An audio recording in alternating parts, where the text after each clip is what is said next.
Hello സുഹൃത്തുക്കളെ, ഇത് വണ്ണപ്പുറത്ത് നിന്ന് കമ്പോക്കാനം പ്രദേശത്ത് ഒരു കുളത്തിലേക്ക് വന്ന് ഒരു ബൊലോറോ വണ്ടി വന്ന് വീണിരിക്കുന്നതാണ് കാണുന്നത്. നിലവിൽ ആർക്കും അപകടമൊന്നും സംഭവിച്ചിട്ടില്ല. വണ്ടി പൂർണ്ണമായിട്ടും കുളത്തിലേക്ക് വീണ് കിടക്കുന്ന ഒരു ഭാഗമായിട്ടാണ് കാണുന്നത്. എന്താണെങ്കിലും വലിയൊരു അപകടം ഒഴിവായിട്ടുണ്ട്. വേറെ വണ്ടികളൊന്നും താഴേക്ക് വരാത്തതൊക്കെ എന്താണെന്ന് കാരണമെന്നും നമുക്ക് വ്യക്തമായിട്ട് അറിയില്ല കേട്ടോ.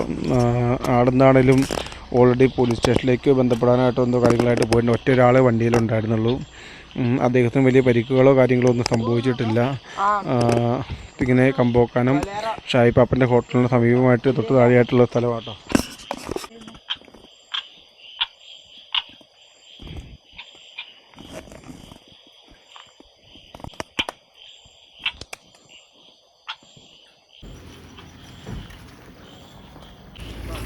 നിങ്ങളിത് കണ്ടപ്പോൾ നിർത്തിയാണോ?